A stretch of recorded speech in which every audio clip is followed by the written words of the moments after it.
Kita beralih ke laporan seterusnya iaitu pendengaran rayuan terakhir penasihat PKR Datuk Seri Anwar Ibrahim terhadap sabitan meliwat dan hukuman penjara 5 tahun masuk hari ke-6 di Mahkamah Persekutuan dengan pihak pendakwan meneruskan hujahnya. Dan untuk perkembangan lanjut ataupun perkembangan semasa, kita terus sahaja bersama rakan setugas Ashraf Hasnan yang membuat liputan di Putrajaya. Ashraf, silakan.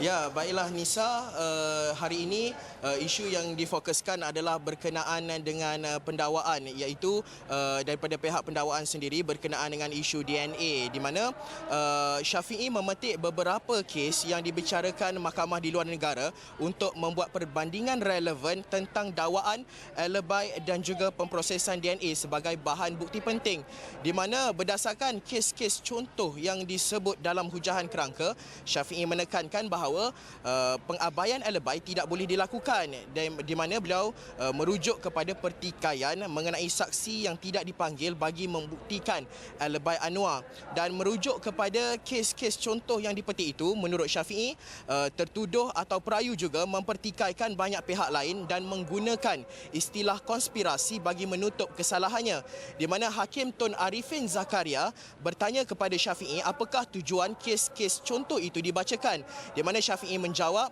itu adalah untuk panduan agar penghakiman dapat mendalami istilah konspirasi seperti yang diwar-warkan pihak pembelaan Anwar, di mana menurutnya butiran dakwaan konspirasi perlu dihuraikan secara teliti untuk memelihara integriti maklumat dan menginspirasi keyakinan. Dan Syafiee juga menyentuh soal sampel sperma yang didakwa pasukan pembelaan sebagai tidak unggul untuk dijadikan bahan bukti, di mana sambil memetik kes contoh dari luar negara yang relevan, Syafiee berhujah bahawa walaupun tidak mendapat sampel yang terbaik sebaliknya dalam kes Saiful, namun bacaan DNA yang diperoleh adalah unggul dan boleh diterima pakai. Dan Syafiee membaca testimoni pakar kimia yang memeriksa sampel sperma dari tubuh Saiful.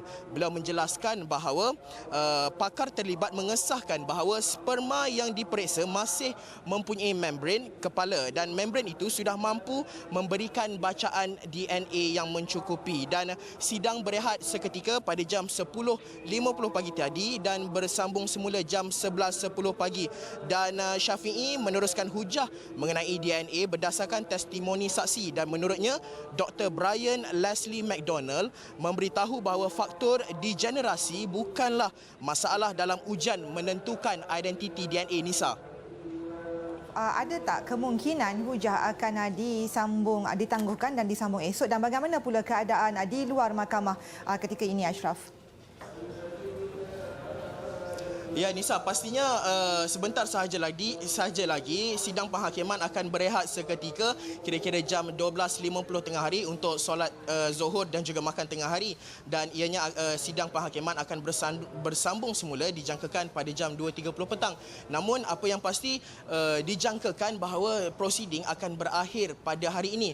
Namun keputusan panel 5 hakim belum dapat diputuskan sama ada keputusan penghakiman akan diputuskan pada hari ini ataupun pada tarikh yang akan ditentukan kemudian, Nisa. Okey, baik. Terima kasih Ashraf dengan laporan yang diberikan. Pastinya kami akan menantikan laporan penuh daripada Ashraf kembalinya beliau ke Esra Awani nanti. Baik, kita berhenti rehat seketika, kembali selepas ini.